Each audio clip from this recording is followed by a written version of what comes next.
ദാതാക്കളില്ലാത്തതിനെ തുടർന്ന് അവയവമാറ്റ ശസ്ത്രക്രിയ നടക്കാതെ മരണപ്പെട്ടത് നിരവധി പേരാണ്.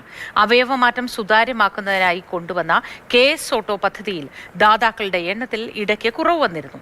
എന്നാൽ ഇപ്പോൾ നേരിയ വർധനവുണ്ട്. എങ്കിലും പൂർണ്ണമായ പ്രശ്നപരിഹാരം ആവുന്നില്ല. ശസ്ത്രക്രിയയ്ക്ക് രജിസ്റ്റർ ചെയ്ത് കാത്തിരിക്കുന്നവരുടെയും അവയവം നൽകാൻ തയ്യാറായി രംഗത്തുള്ളവരുടെയും എണ്ണം തമ്മിൽ വലിയ അന്തരമുണ്ട്. അവയവദാന രംഗത്ത് നമ്മുടെ നാട് ഒരുപാട് മുന്നോട്ട് പോയിട്ടുണ്ട്. പക്ഷേ ഇപ്പോഴും ഹൃദയവും കരളും കിഡ്നിയും ഒക്കെ കാത്തിരിക്കുന്ന ഒരുപാട് ആളുകൾ അവശേഷിക്കുകയും ചെയ്യുന്നു.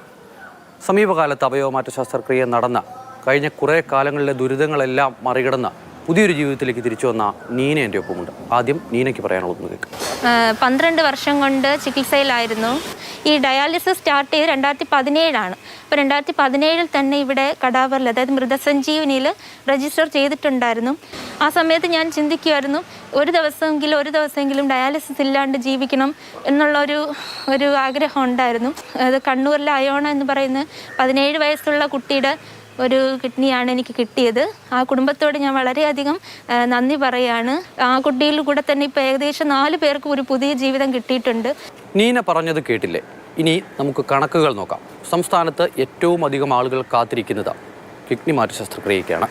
അവയവദാനം പ്രോത്സാഹിപ്പിക്കാൻ പല പരിപാടികളും നടന്നെങ്കിലും അതിന്റെ നേരായ സന്ദേശം സമൂഹം ഉൾക്കൊണ്ടിട്ടില്ല എന്നാണ് കണക്കുകൾ വ്യക്തമാക്കുന്നത്.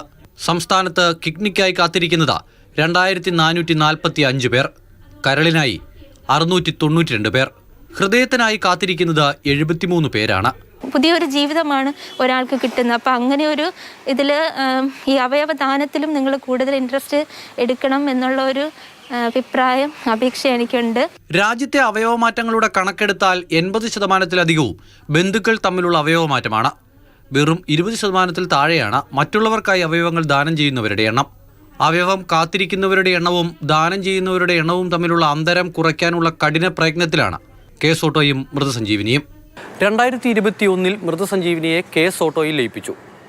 മസ്തിഷ്ക മരണം സംഭവിച്ചവരുടെ അവയവമാറ്റമായിരുന്നു മൃതസഞ്ജീവനിയിലൂടെ നടന്നിരുന്നത് എങ്കിൽ കേസ് ഓട്ടോയിൽ ലയിപ്പിച്ചതോടെ ജീവിച്ചിരിക്കുന്നവർ തമ്മിലുള്ള അവയവമാറ്റത്തിനുള്ള സാധ്യതയും കൈവന്നു.